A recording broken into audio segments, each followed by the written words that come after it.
Hey, it's Amanda, and you are watching a segment from 100 videos in 100 days. This started out as a challenge to myself to prove that freedom can come from authenticity and vulnerability, and that life doesn't have to be perfect or look perfect, it doesn't have to feel perfect to be valuable, to really be valuable. And that you don't have to wait to share your gifts till it all looks a certain way. And this is also about what the cost is of waiting to share your gifts. I didn't have a YouTube channel before this. I never did a video of myself. I didn't even like to see myself in camera. So am I scared every time I do this? Yes. But I'm here. I'm showing up, because I'm committed to this conversation about freedom. And the freer I get, I believe the freer you will get. So I invite you to participate as you can. There's no editing here. I get one take. So if it all goes to hell, you go with me. There may be swearing, there may be crying. I may get up and walk around. It's the game. It's authentic and vulnerable. I will look different every day. So that's really the point of it, is in life there's no editing, there's no redos. So who are you going to be? How are you going to show up? What would that look like? And what would be possible if you just showed up exactly as you were and let the cards fall? Would that be freeing? It is to me. And if it is to you, I hope you get something out of these. If there's anything that I say that rubs you wrong or feels off, discard it immediately. It's not for you. It's for whoever needs it, and most likely for me. So when this turns off and the next one turns on, I will be sitting here quietly with my eyes closed. You're not walking into any special session that you're not supposed to see. Everything's transparent here. So I started this to have context in the beginning, because I can see people are jumping in the middle of the series, and I just want to make sure everyone feels included. So I will see you soon.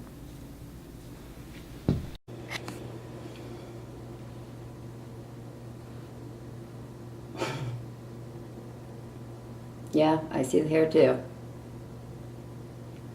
Born with it.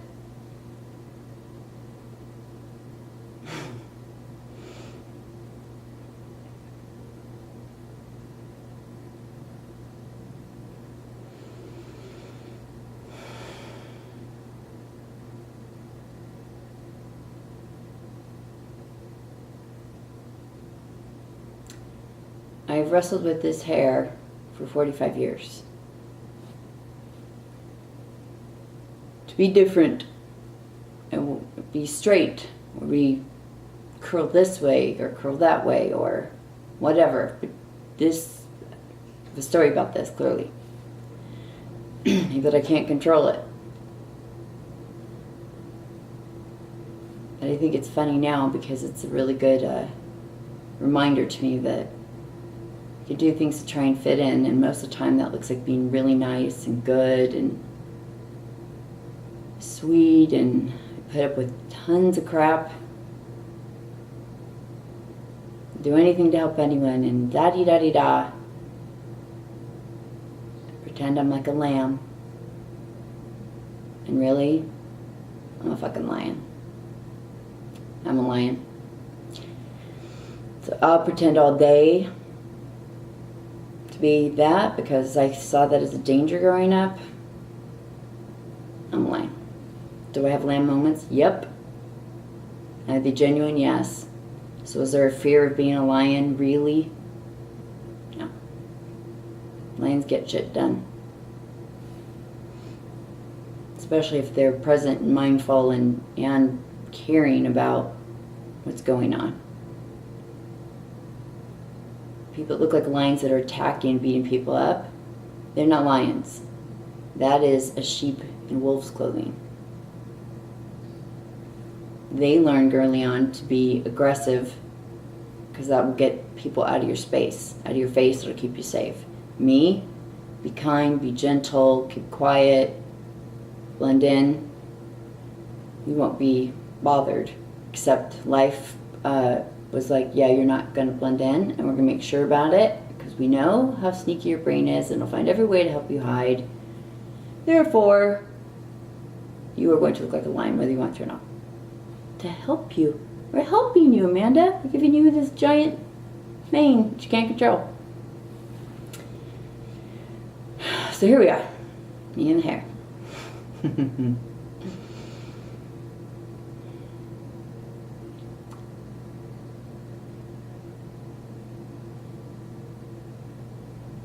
My head's very buzzy or fuzzy today. Not sure what that's about. It's like trying to give me an excuse to stop this, because I don't know, because it wants to run with something and I'm not going to let it. So I'm going to stay for a minute. You and the hair.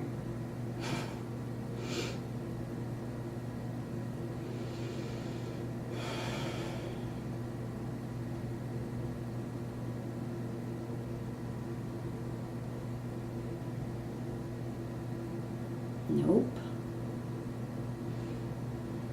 It's trying to give me stuff to say, because we don't look too good. I'm like, well, we're here with this, so we're batting 1,000 then.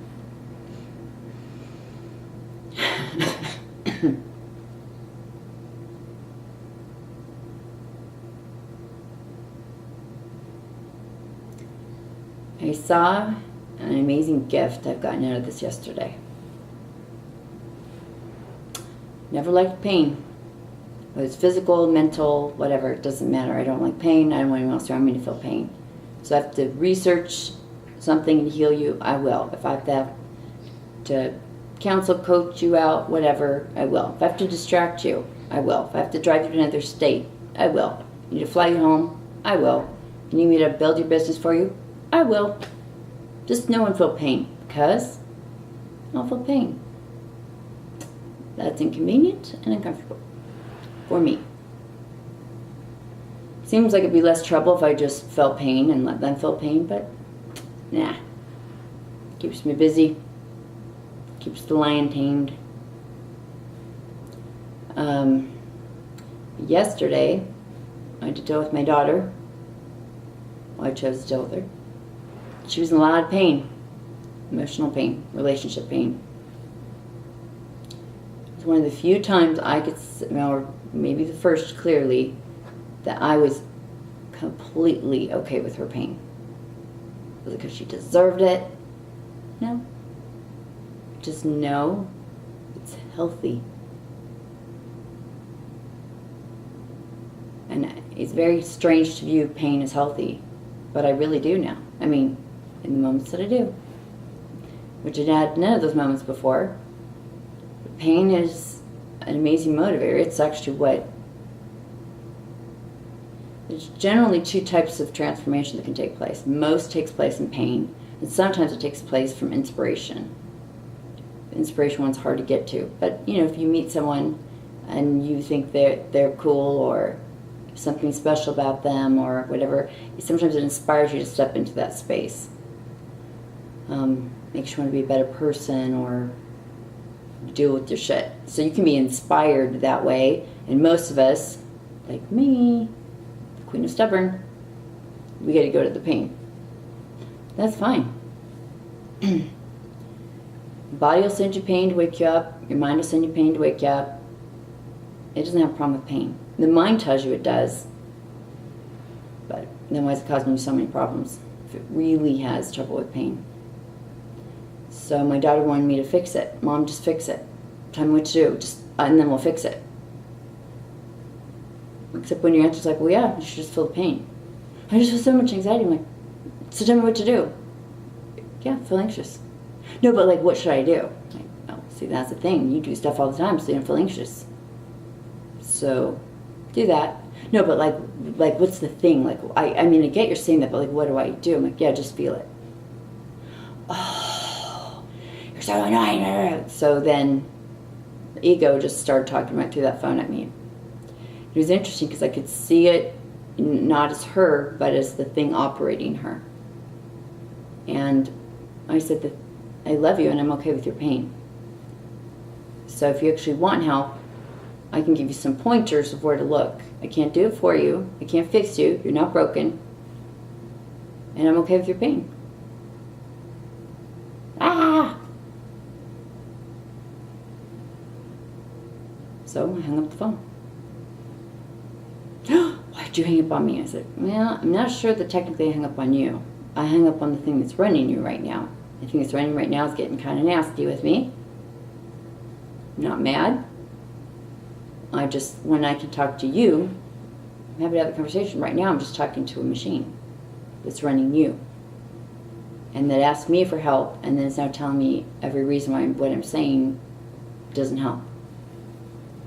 So when you're ready to talk, we can talk. And I'm okay with your pain. And I love you.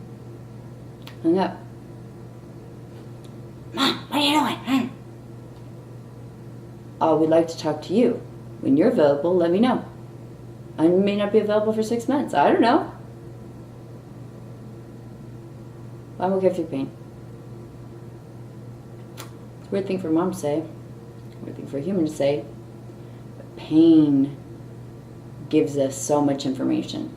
It helps us dive deep and go in and bring out things we can't find any other way. And so if she had to drop lower into that pain and the pain had to get a lot stronger, she can do it. The problem is lots of times we don't think we can do it. Our mind tries to convince us we can't do it. That we can't feel those feelings because we'll die. We won't.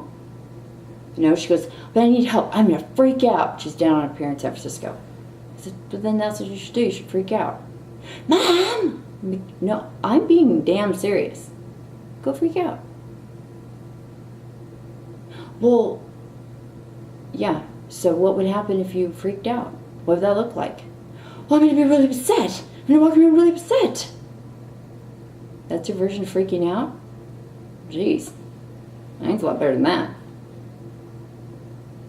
So you do that, and then what happens?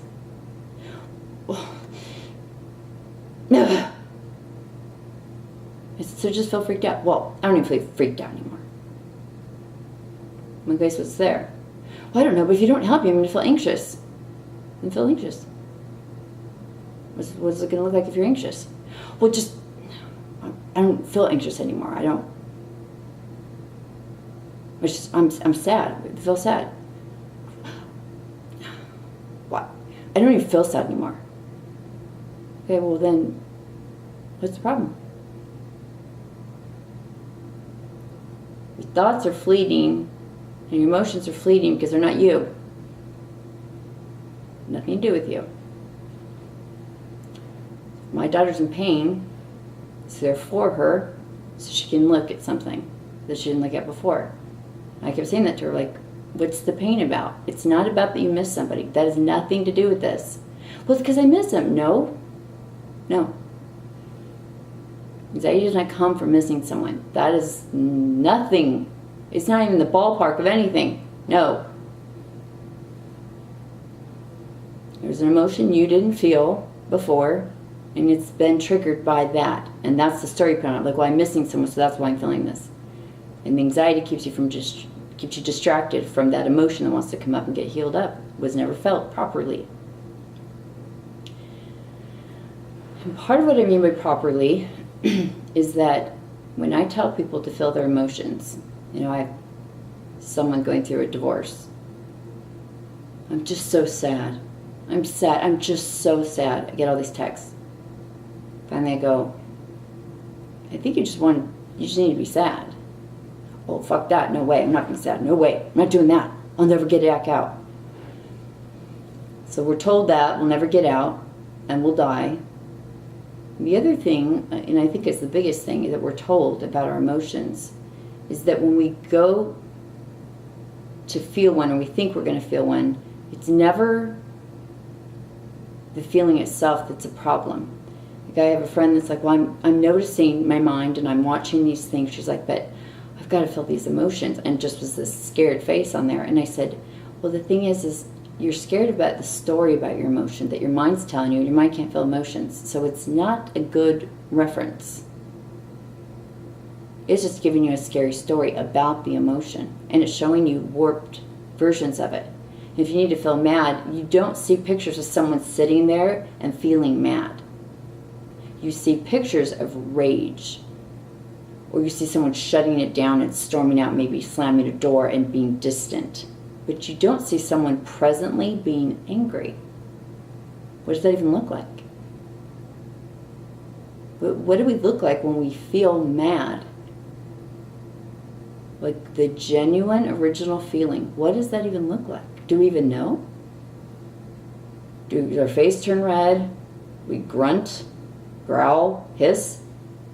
Like, what does that look like?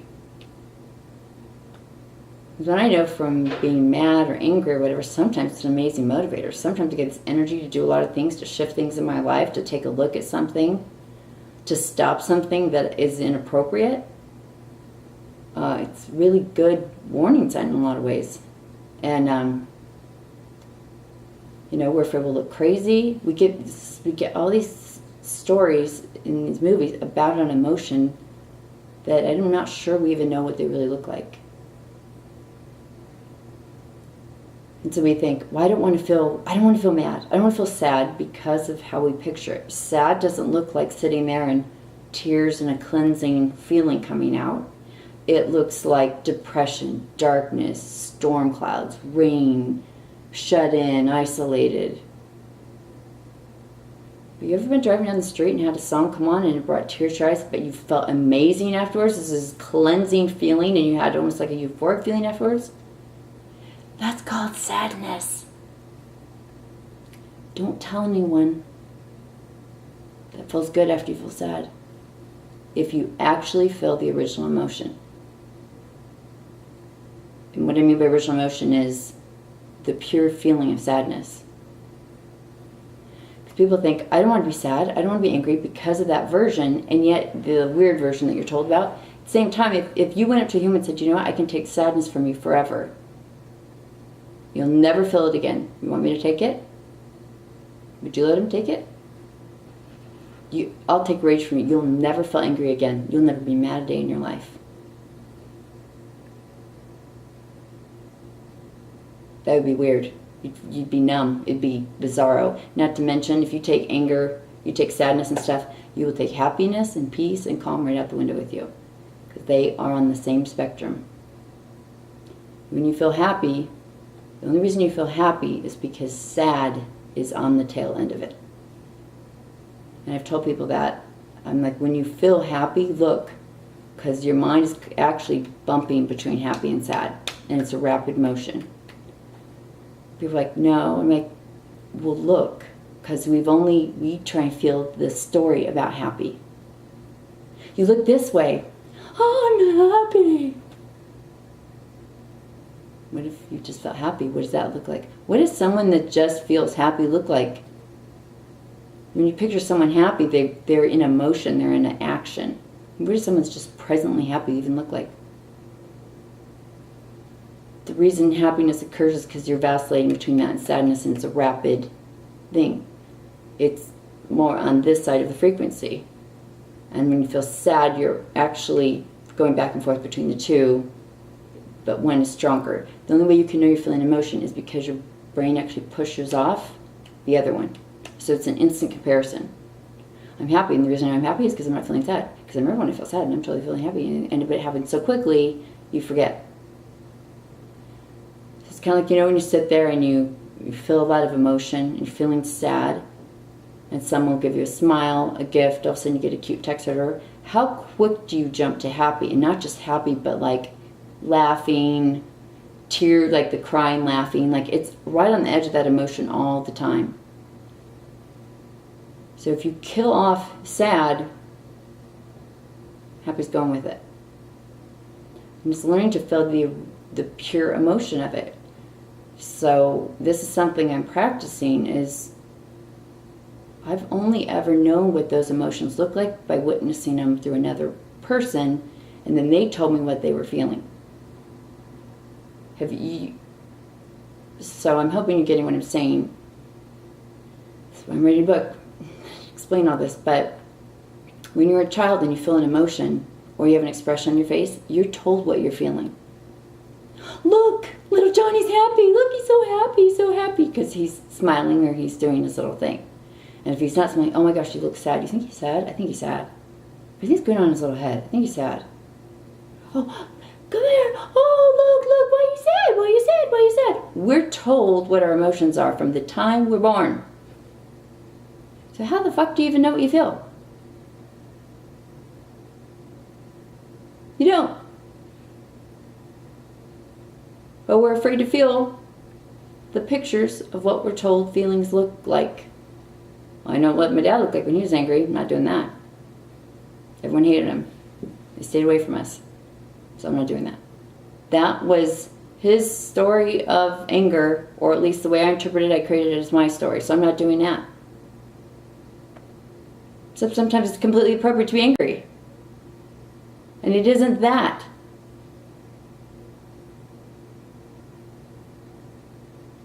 So when you're feeling emotions or you start to feel that resistance, consider you have no idea what you're talking about. And that's a good thing. What if you just started defining what those feelings are for you? What if sad is purifying? You know? Clears the crap out. Clears the flies out. You feel sad about the fly. You know, what if anger is a motivator? It's the push. And then sometimes you feel the peace and the calm. And that's the resting time. This is the action time. What if it didn't mean you go punch someone in the face, smash a window, get ostracized from your community because you were rageful or you look crazy or insane or whatever? This is so important. We do not evolve naturally. We evolve in environments. And that is how we evolve. But what if, once you can see it, you step back and you start kind of auditing your emotions and what you think they look like and what they feel like? Because then if you do that, if you kind of can put a better picture around it, or definition in some ways, like sadness is purifying, anger is motivating, peace is for rest. If you could kind of look at them in that way, then when when I say things like you got to feel that emotion, it's like, oh yeah, because it serves a purpose, and it's always for you. It's not to your detriment.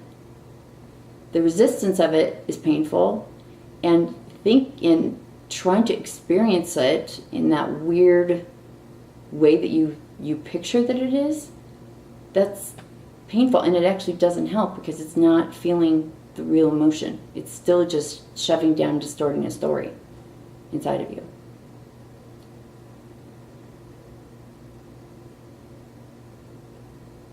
So try and come up with your version of what those emotions are. If you ever give yourself something, that's certainly the thing to give. One of them. So there's no fear around it. You get to decide. If you could never see your face, which you really can't, but if you never knew what you look like, okay? At some point in history that happened. All you ever had was to rely on was what other people told you about what you look like. What point do you decide what you look like? Do you always take their word for it? Because the problem with that is everyone has a different filter of you.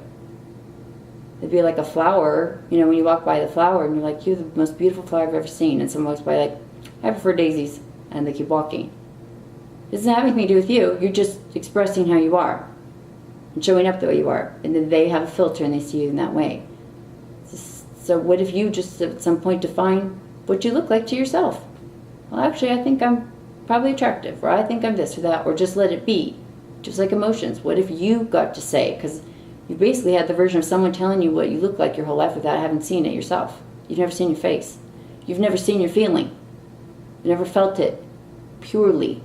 Because the second you tried to have one as a child, the pain management of the parents came in and they told you what you were feeling. So if you want them to think you're happy, what do people do when they look at you like, what's going on? You're like,